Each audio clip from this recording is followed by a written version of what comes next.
The goal of national security is to prevent, defeat, mitigate, and subdue internal and external actors from harming the people of Ghana and its way of life, its economy, and its relationships with its neighbors and partners.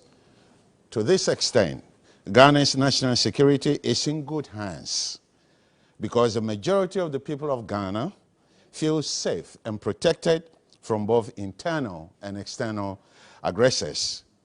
Granted, there are always enemies of progress who are determined to undermine the safety that we feel and the human security that we enjoy. There is a saying in managing complex systems which goes like this: if it is not broken, don't fix it. Ladies and gentlemen, Ghana's national security structure is not broken. It is almost wholesome. It is very straightforward to those who understand it, those who study it, and those who work in that system. The national security structure cannot be so simple that every Kojo Mensah and Ahofe Baba will be able to predict how it conducts its protective duties. Although the new national security strategy aims at the whole of government and whole of society approach, it is about complete exclusivity. It is not about complete exclusivity, but rather a greater degree of inclusivity. However, when it comes to its operations and its staff, exclusivity is a key word. It is about how to safeguard and insulate the nation from external and internal threats. It is about excluding harm, evil people from the righteous majority. National security is not about economic and social systems, although these are dimensions and extensions of what national security is. We all know that Ghana's economy has been broken for a very long time. We, as an economic entity, Ghana has been limping on one leg also for a very long time, thanks in part to COVID-19. This is a fact which is acknowledged by all presidents and leaders of government, by each administration, and most importantly, we, the people. Therefore, if Ghana is broken, each one of us holds the broken pieces in our individual hands. If Galamsey threatens our water bodies, our rivers, forest reserves, and livelihoods, it is because we allowed it. If those downstream of the polluted rivers cannot get fresh water to drink, it is because we created it. Ladies and gentlemen, let us fix the broken chalice of Ghana by fixing ourselves first. My topic today is an effective national security system and the Galamsey problem. As I said in the introduction, Ghana's national security structure works well for the most part, but it could be better. It is hoped that the operationalization of the national security strategy will go a long way to even improve the administration of national security in Ghana. So what is the structure of national security in Ghana?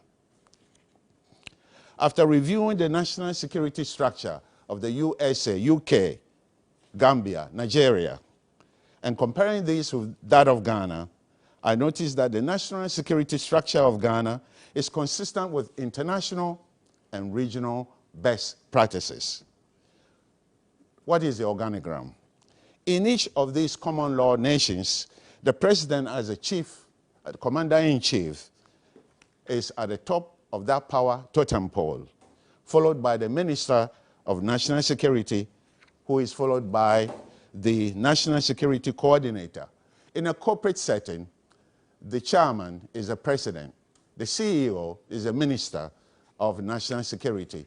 The Chief Operating Officer is the National Security Coordinator. This model is found in just about every institution in Ghana and everywhere. Below the National Security Coordinator are the Director Generals of the intelligence agencies such as the Army, the Police, Fire Service, Immigration, and so on and so forth, that fall under the national security umbrella. What are the gaps? In doing a SWOT analysis, we have to look at the strengths, weaknesses, opportunities, and threats. And we have to rely on the legislative construct. 1992 Constitution, Article 83, 84, and National Security Intelligence Act 20, Act 1030. Weakness number one, parliamentary oversight. It's not there. The people's representatives cannot simply audit national security activities, except the Parliamentary Select Committee on Defense and Interior. That limited group do not represent the rest of the people. So that window has to be opened wider. Coordination among the Joint Intelligence Committee needs further strengthening for deeper interagency cooperation amongst the intelligence agencies to reduce politics, internal politics, and infighting. Operational difficulties. Conducting election monitoring defeats the idea of coordination by national security. At the street level, the cadre or the staff of national security do not show professionalism. So it's a big weakness. And they are ready to announce to the whole world that they are operatives of national security. That is poor. That is primitive.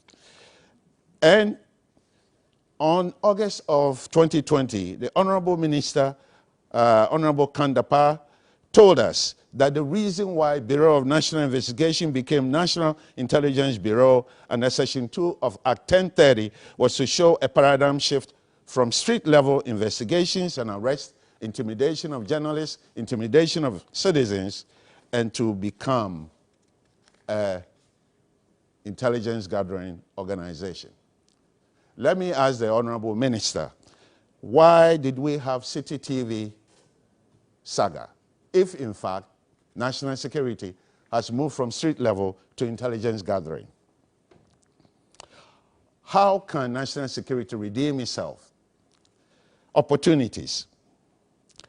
National security organization has to move away in reality, not just in verbiage, from street level investigations to intelligence gathering.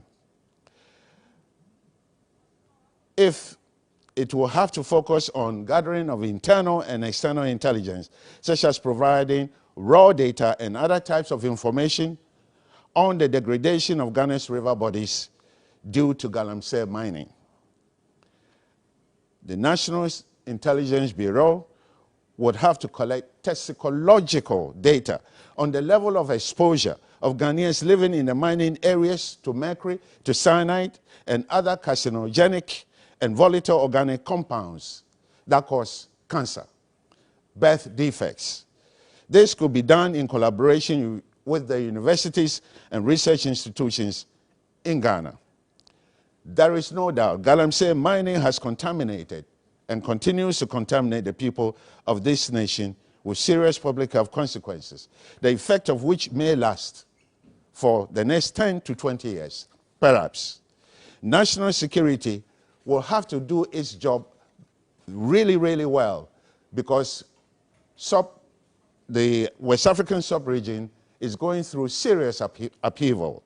It has to continue to infiltrate, foil terrorist attacks, coordinate with the army, police, immigration to have such offenders arrested and prosecuted. On this score, I can say that national security has achieved a lot of successes, which we may not know about. And it should continue to do it because Ghana has been spared of terrorist attacks, but we need to watch the northern part of our country really, really well in consideration of the developments in Burkina Faso and other parts of the countries in the Maghreb, and as well as in the Volta region. Now, what are the processes that needs to be put in place in order to achieve a more formidable, a more acceptable national security structure. The minister administratively needs to cause changes by adapting and creating internal structures and controls that shall support the development of the capabilities of his staff, routines and processes, standard operating procedures necessary to give full faith and credit to Act 1030 of 2020, which is in consonance with Articles 83, 84 of the 1992 Constitution. The National Security Minister ought to cause changes that reflect the expectations of the public in terms of its perception of national security entity by fixing the perception issues as being a center for intimidation and unbridled display of brutish force. Organizational theories have professed that one effective way to change perception is to create rhetorical devices in communication to mobilize support and minimize resistance to change. The national security apparatus will do well to accept before the nation, and this has to be done by the minister, as part of truth-telling, as part of ethical truth-telling, that both the national security and intelligence agencies drop the ball over their watch and timely warning of the severity of Galamsey threat to this nation and the damage. We need to be told the truth. It needs to be recognized that the environmental shock of Galamsey, of Ayawaso West Wagon, the arrest and beating of Caleb and Zoe of City TV, unresolved murders, rising rate of crime, now have compelled the Minister of National Security to administratively reconfigure the agency and refocus it on the core mandate of preventing terror, abuse of Ghanaians' natural resources, abuse of Ghanaians' liberties, crime, insurrection, economic sabotage, and threats to the nation.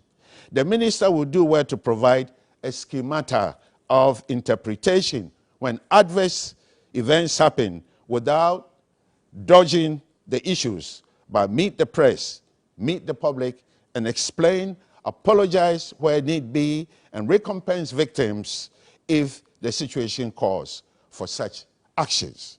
To this extent, I call on the minister personally to do needs assessment of all the communities in the Galamsey areas that have been affected and find a way to recompense them, the farmers. Their livelihoods needs to be improved. To achieve these goals, national security needs to have competent employees, competent security operatives who can engage in critical thinking and analysis of emerging threats and events. So what are the threats to national security apparatus itself? A liberal reading of the preamble of purpose of the Act of Act 1030 of 2020 appears to raise the issue of a standing force separate from administrative employees, separate from those secondary to national security. Such a standing force may not be in consonance with the 1992 Constitution, Article 83 and 84.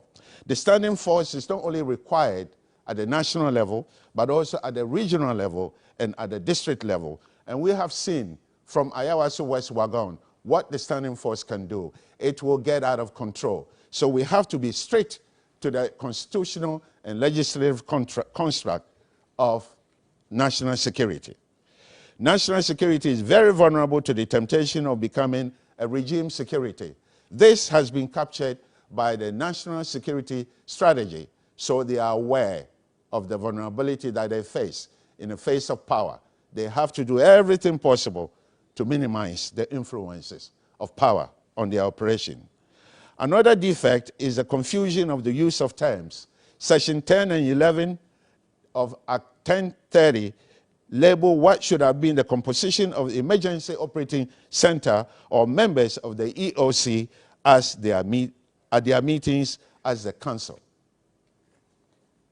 In conclusion, I think we Ghanaians tend to frighten ourselves on many occasions. It appears we don't accept that God has given this country so much, that we have to be thankful for.